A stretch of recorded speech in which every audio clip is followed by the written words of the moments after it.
नमस्कार विद्यार्थी मित्रांनो, Sunil Shinde form filling master या माझ्या यूट्यूब चॅनलमध्ये आपलं स्वागत आहे. मी सुनील शिंदे आपल्यासाठी पुन्हा एकदा एक नवीन व्हिडिओ घेऊन आलो आहे. RTI admission 2026-27. तर मित्रांनो, पुढच्या महिन्यात म्हणजे जानेवारी किंवा फेब्रुवारीमध्ये RTIच्या ॲडमिशनची प्रोसेस चालू होणार आहे. तर मित्रांनो, RTI ॲडमिशन म्हणजे राईट टू एज्युकेशन. तर यामध्ये RTI ॲडमिशन थ्रू आपल्याला ज्या प्रायव्हेट स्कूल्स आहेत त्या ठिकाणी आपल्याला मोफत प्रवेश मिळतो. तर त्या एकूण 25% जागा ह्या त्यासाठी रिझर्व असतात. त्यासाठी मित्रांनो, आपल्याला कोणकोणती डॉक्युमेंट्स लागणार आहे, पात्रता काय लागणार आहे, याची संपूर्ण माहिती आपण या व्हिडिओद्वारे बघणार आहोत. त्यासाठी मित्रांनो, आपण हा व्हिडिओ नक्की शेवटपर्यंत पहा. आणि आपण जर माझ्या यूट्यूब चॅनलवरती नवीन आला असाल तर माझ्या यूट्यूब चॅनलला लाईक करा, शेअर करा आणि सबस्क्राईब करा. त्यामुळे तुम्हाला असेच RTI ॲडमिशन संदर्भातील नवनवीन व्हिडिओ बघायला मिळतील. तर चला मित्रांनो, आता आपण व्हिडिओ सुरू करूया. तर मित्रांनो, RTI 25% ऑनलाईन प्रवेश प्रक्रिया वर्ष 2026-27. तर मित्रांनो, प्रवेशाकरिता आवश्यक कागदपत्रे. RTI 25% ऑनलाईन प्रवेशाकरिता लागणारी सर्व कागदपत्रे हे पालकांनी ऑनलाईन प्रवेश अर्ज भरण्याच्या अंतिम तारखेपूर्वीची असावीत. त्यानंतरची कागदपत्रे स्वीकारली जाणार नाहीत याची नोंद घ्यायची. तर विद्यार्थी मित्रांनो, यामध्ये आपण लक्षात घ्या, ज्यावेळेस आपण ऑनलाईन फॉर्म भरणार आहेत तर त्यावेळेस आपल्याला जे कागदपत्र लागणार आहे ते ऑनलाईन फॉर्म भरण्यापूर्वीच्या लागणार आहेत. तर हे लक्षात घ्यायचं आहे. त्यासाठी बालकाचा आधार कार्ड, रहिवासी पुरावा किंवा जन्मतारखेचा पुरावा ही सर्व कागदपत्र आपल्याला लागणार आहेत. तर मित्रांनो, आपण जे RTI थ्रू ॲडमिशन घेणार आहोत त्यामध्ये आपण ज्युनियर KG किंवा नर्सरी किंवा फर्स्ट स्टँडर्डपासून आपण ते ॲडमिशन घेणार आहोत व ते आपल्या 8वीपर्यंत ते ॲडमिशन असणार आहेत. तर अशी याची पात्रता आहे. तर यामध्ये आता मित्रांनो लक्षात घ्या, यामध्ये तुम्ही जर SC ST NT VJNT त्यानंतर OBC SBC कॅटेगरीमध्ये असाल तर आपल्याला कास्ट सर्टिफिकेट लागणार आहे. तर मित्रांनो, कास्ट सर्टिफिकेट कोणाचं लागणार आहे तर कास्ट सर्टिफिकेट जो विद्यार्थी आहे त्याच्या पालकांचंच म्हणजे वडिलांचं असलं तरी चालणार आहे. तर कास्ट सर्टिफिकेट हे महत्त्वाचं आहे. त्यानंतर वंचित जात सवगती बालक असल्यास त्याला उत्पन्नाच्या दाखल्याची आवश्यकता नाही आहे. तर मित्रांनो, जे विद्यार्थी कॅटेगरीमध्ये आहे, कास्टमध्ये आहे, त्यांना उत्पन्नाच्या दाखल्याची आवश्यकता नाही आहे. दिव्यांग मुलांसाठी वैद्यकीय प्रमाणपत्राचा पुरावा.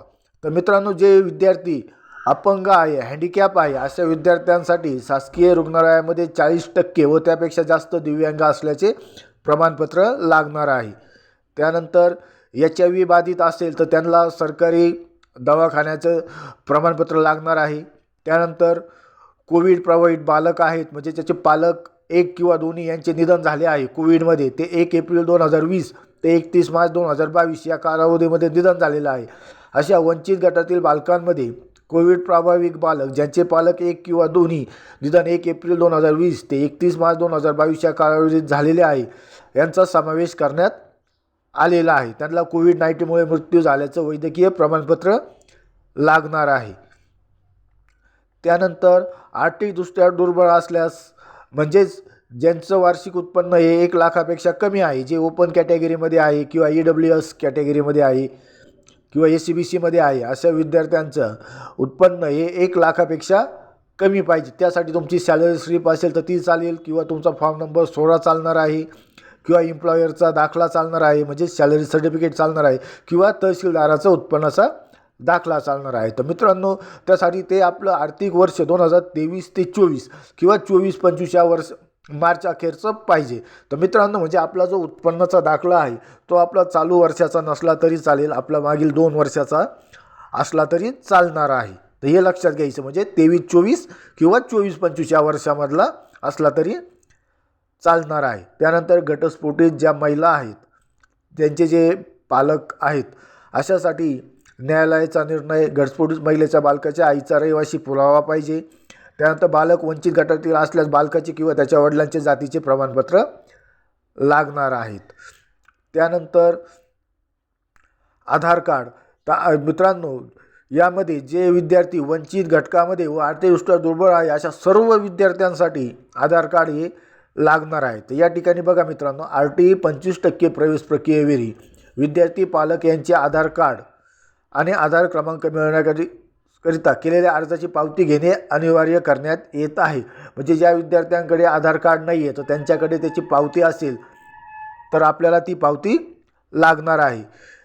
काही कारणामुळे बालक किंवा पालक यांचे आधार कार्ड सादर करू शकले नाहीत तर अशा प्रकरणामध्ये बालकाचे किंवा पालकाचे आधार कार्ड सादर करण्याच्या अटीच्या अधीन राहून बालकाचा तात्पुरता प्रवेश देण्यात येणार आहे. त्यानंतर आपण 90 दिवसाच्या आत आपलं जे आधार कार्ड आहे ते शाळेकडे सादर करायचं आहे. त्यानंतर जन्मतारखेचा पुरावा लागणार आहे. तर जन्मतारखेच्या पुराव्यासाठी तुमचं बर्थ सर्टिफिकेट लागणार आहे. तर ते तुमचं ग्रामपंचायत, नगरपालिका, महानगरपालिका यांच्या दाखला किंवा रुग्णालयातील AM रजिस्टरमधील दाखला किंवा अंगणवाडी बालवाडीतील रजिस्टरमधील दाखला आपल्याला लागणार आहे जन्मतारखेचा पुरावा म्हणून. तो आपण काढून घ्यायचा आहे.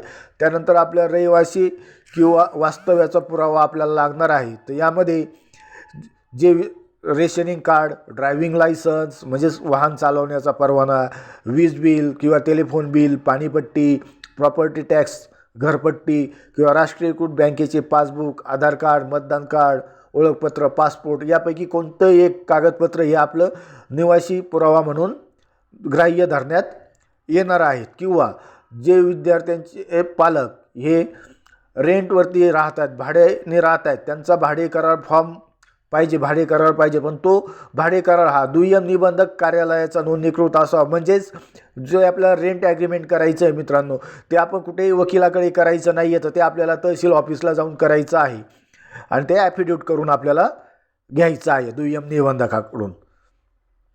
तर अशा पद्धतीने मित्रांनो आपल्याला सर्व डॉक्युमेंट्स लागणार आहे. तर आपण हे सर्व डॉक्युमेंट्स रेडी करून ठेवायचे आहे. यामध्ये सर्वात महत्त्वाचं मी तुम्हाला सांगतो मित्रांनो, यामध्ये तुम्हाला बालकाचं आणि पालकांचं आधार कार्ड लागणार आहे. त्यानंतर तुम्हाला रहिवासी पुरावा म्हणून तुमचं एक डॉक्युमेंट्स लागणार आहे. त्यानंतर तुमचं बर्थ सर्टिफिकेट लागणार आहे. त्यानंतर तुम्ही जर ओपन कॅटेगरीमध्ये असाल तर तुम्हाला उत्पन्नाचा दाखला लागणार आहे. आणि तुम्ही जर कॅटेगरीमध्ये असाल म्हणजे SC, ST, SBC, OBC, VJNTमध्ये असाल तर तुम्हाला पालकांचे किंवा बालकांचे तुम्हाला कास्ट सर्टिफिकेट लागणार आहे. असे हे सर्व डॉक्युमेंट्स विद्यार्थी मित्रांनो आपल्याला लागणार आहे. तर यानंतर आपण पुढच्या व्हिडिओमध्ये आपल्याला यासाठी वयाची अट काय आहे, वयाची मर्यादा किती असणार आहे यासाठी आपण पुढचा व्हिडिओ बनवणार आहे. त्यासाठी मित्रांनो आपण या व्हिडिओला नक्की लाईक करा, शेअर करा आणि सबस्क्राईब करा. तसेच तुम्हाला जर काही डाऊट्स असतील तर तुम्ही मला माझ्या कमेंट बॉक्समध्ये टाकू शकता. थँक्यू.